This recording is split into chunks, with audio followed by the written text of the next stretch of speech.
ನಮಸ್ಕಾರ ಎಲ್ಲರಿಗೂ. ನಾನು ನಿಮ್ಮ ಪ್ರೀತಿಯ ರಾಯಚೂರು ಹುಡುಗಿ. ತಮಗೆಲ್ಲರಿಗೂ ಅಮ್ಮನ ಅಡುಗೆ ಮನೆ ಕಾರ್ಯಕ್ರಮಕ್ಕೆ ಹೃದಯಪೂರ್ವಕ ಸ್ವಾಗತ.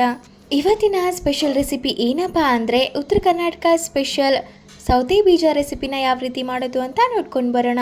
ಮೊದಲಿಗೆ ಈ ರೆಸಿಪಿನ ಮಾಡಲಿಕ್ಕೆ ಒಂದು ದೊಡ್ಡ ಸೈಜಲ್ಲಿರುವಂಥ ಈರುಳ್ಳಿನ ಈ ರೀತಿ ಕಟ್ ಮಾಡಿ ಎತ್ತಿಟ್ಕೋಬೇಕು. ಹಾಗೆ ಒಂದು ಮೀಡಿಯಂ ಸೈಜ್ ಟೊಮೆಟೊನ ತುಂಬ ಚಿಕ್ಕದಾಗೆ ಹೆಚ್ಚಿ ಎತ್ತಿಟ್ಕೋಬೇಕು. ಹಾಗೆ ಸ್ವಲ್ಪ ಕರಿಬೇವು ಸಹ ತೊಗೊತಾ ಇದ್ದೀನಿ. ಹಾಗೆ ಮತ್ತೊಂದು ಕಡೆ ಒಂದು ಕಡಾಯಿ ಕೂಡ ಕಾಯಲಿಕ್ಕೆ ಇಟ್ಟಿದ್ದೆ. ಕಡಾಯಿ ಇನ್ನೇನು ಕಾದಾಗಿದೆ ಅಂದಮೇಲೆ ಅದಕ್ಕೆ 3 ರಿಂದ 4 ಟೇಬಲ್ ಸ್ಪೂನಷ್ಟು ಎಣ್ಣೆನ ಹಾಕ್ಕೋಬೇಕು. ಎಣ್ಣೆ ಇನ್ನೇನು ಕಾದಾಗಿದೆ ಅಂದಮೇಲೆ ಅರ್ಧ ಟೇಬಲ್ ಸ್ಪೂನ್ ಜೀರಿಗೆ, ಅರ್ಧ ಟೇಬಲ್ ಸ್ಪೂನ್ ಸಾಸಿವೆನ ಹಾಕ್ಕೋಬೇಕು. ಜೀರಿಗೆ ಸಾಸಿವೆ ಚಟಪಟ ಅಂದಮೇಲೆ ಮುಂಚೆನೇ ತೊಗೊಂಡಿರುವಂತಹ ಕರಿಬೇವನ್ನ ಇದೇ ಹಂತದಲ್ಲಿ ಹಾಕ್ಕೊಂಡು ತುಂಬ ಚೆನ್ನಾಗಿ ಫ್ರೈ ಮಾಡ್ಕೋಬೇಕು. ಹಾಗೆ ಇದೇ ಹಂತದಲ್ಲಿ ಮುಂಚೆನೇ ಹೆಚ್ಚಿ ಇಟ್ಕೊಂಡಿರುವಂತಹ ಒಂದು ದೊಡ್ಡ ಸೈಜ್ ಈರುಳ್ಳಿನ ಇದೇ ಹಂತದಲ್ಲಿ ಹಾಕಿ ತುಂಬ ಚೆನ್ನಾಗಿ ಫ್ರೈ ಮಾಡ್ಕೋಬೇಕು.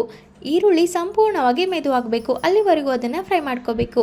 ಹಾಗೆ ಇದೇ ಹಂತದಲ್ಲಿ ಟೊಮೆಟೊ ಸಹ ಹಾಕ್ತಾ ಇದ್ದೀನಿ. ಇವೆರಡು ತುಂಬ ಚೆನ್ನಾಗಿ ಸಾಫ್ಟ್ ಆಗಬೇಕು, ಅಲ್ಲಿವರೆಗೂ ಅದನ್ನು ತುಂಬ ಚೆನ್ನಾಗಿ ಕಲಸಿ ಫ್ರೈ ಆಗಲಿಕ್ಕೆ ಬಿಡಬೇಕು.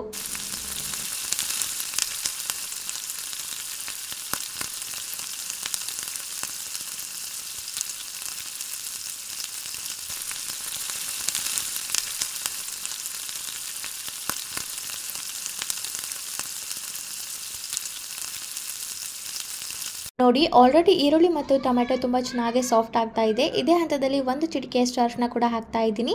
ಹಾಗೆ ರುಚಿಗೆ ತಕ್ಕಷ್ಟು ಉಪ್ಪನ್ನು ಹಾಕ್ಕೊಂಡು ತುಂಬ ಚೆನ್ನಾಗಿ ಫ್ರೈ ಮಾಡ್ಕೋಬೇಕು.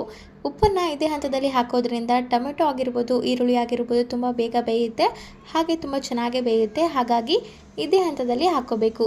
ನೋಡಿ, ಎಲ್ಲವನ್ನ ಹಾಕ್ಕೊಂಡು ತುಂಬ ಚೆನ್ನಾಗಿ ಕಲಿಸ್ಕೊಂಡು ಹಾಗೆ ಇದೇ ಹಂತದಲ್ಲಿ 2 ಟೇಬಲ್ ಸ್ಪೂನಷ್ಟು ಅಚ್ಕಾರದ ಪುಡಿ ಕೂಡ ಹಾಕ್ತಾ ಇದ್ದೀವಿ. ನೀವು ಅಚ್ಕಾರದ ಪುಡಿ ಬದಲಿಗೆ ಹಸಿಮೆಣಸಿನ್ಕಾಯಿ ಕೂಡ ಹಾಕೋಬಹುದು, ಬಟ್ ಅಚ್ಕಾರದ ಪುಡಿ ಹಾಕೋದ್ರಿಂದ ಟೇಸ್ಟ್ ತುಂಬ ಚೆನ್ನಾಗಿ ಬರುತ್ತೆ. ಹಾಗಾಗಿ ಅದನ್ನೇ ಹಾಕ್ತಾ ಇದ್ದೀವಿ.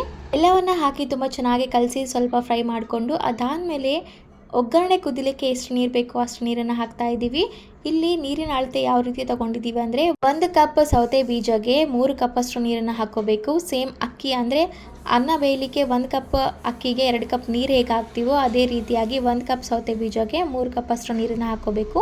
ನೋಡಿ, ಇದೇ ಸೌತೆ ಬೀಜ ಅಂದರೆ ಇದನ್ನು ಬಾಂಬೆ ರವೆ ಅಂತ ಮಾಡ್ತಾರೆ. ನಮ್ಮ ಕಡೆ ಉತ್ತರ ಕರ್ನಾಟಕ ಶೈಲಿಯಲ್ಲಿ ಇದನ್ನು ಸೌತೆ ಬೀಜ ಅಂತಾರೆ.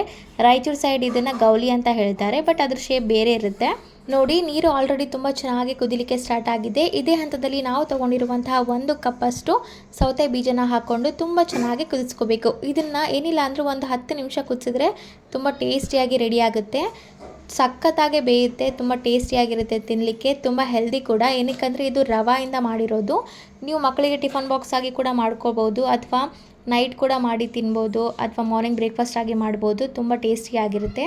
ಇದರಿಂದ ಸ್ವೀಟ್ ಕೂಡ ಮಾಡ್ತಾರೆ, ಅದು ಕೂಡ ಮತ್ತೊಂದು ಸಾರಿ ರೆಸಿಪಿನ ಶೇರ್ ಮಾಡ್ಕೋತೀನಿ. ಬಟ್ ಇದು ತಿನ್ನಲಿಕ್ಕೆ ಟೇಸ್ಟಿಯಾಗಿರುತ್ತೆ. ಒಮ್ಮೆ ಟ್ರೈ ಮಾಡಿ. ಇದನ್ನೆಲ್ಲ ನೀರು ಹೋಗೋವರೆಗೂ ಕುದಿಸ್ಕೋಬೇಕು. ಅದಾದಮೇಲೆ ಒಂದು 2 ನಿಮಿಷ ಇದನ್ನು ಹಬೆಯಲ್ಲಿ ಬೇಯಲಿಕ್ಕೆ ಬಿಡಬೇಕು. ನೋಡಿ, ಆಲ್ಮೋಸ್ಟ್ ನೀರೆಲ್ಲ ಹೋಗಿದೆ. ಇದೆಲ್ಲನೂ ಒಂದು ಸತಿ ತುಂಬ ಚೆನ್ನಾಗಿ ಕಲಿಸ್ಕೊಂಡು ಮುಚ್ಚಳ ಮುಚ್ಚಿ ಒಂದು 2 ರಿಂದ 3 ನಿಮಿಷ ಇದನ್ನು ಹಬೆಯಲ್ಲಿ ಬೇಯಲಿಕ್ಕೆ ಬಿಡಬೇಕು. ಫ್ಲೇಮ್ನ ಆಫ್ ಮಾಡಿ ಒಂದು 2 ನಿಮಿಷ ಬಿಟ್ಬಿಡಿ. ಅದಾದಮೇಲೆ ಇದನ್ನು ಸರ್ವ್ ಮಾಡಿ ಸಖತ್ತಾಗಿರುತ್ತೆ. ಸೊ ಇದಾಗಿತ್ತು ಇವತ್ತಿನ ಸ್ಪೆಷಲ್ ಉತ್ತರ ಕರ್ನಾಟಕ ಬ್ರೇಕ್ಫಾಸ್ಟ್ ರೆಸಿಪಿ. ಈ ರೆಸಿಪಿ ನಿಮಗೇನಾದರೂ ಇಷ್ಟ ಆಗಿದ್ದರೆ ಅಮ್ಮನ ಅಡುಗೆ ಮನೆ ಯೂಟ್ಯೂಬ್ ಚಾನಲನ್ನು ಲೈಕ್ ಮಾಡಿ, ಶೇರ್ ಮಾಡಿ, ಕಮೆಂಟ್ ಮಾಡಿ, ಹಾಗೂ ಅಮ್ಮನ ಅಡುಗೆ ಮನೆ ಯೂಟ್ಯೂಬ್ ಚಾನಲನ್ನು ಸಬ್ಸ್ಕ್ರೈಬ್ ಮಾಡಿ. ಧನ್ಯವಾದಗಳು.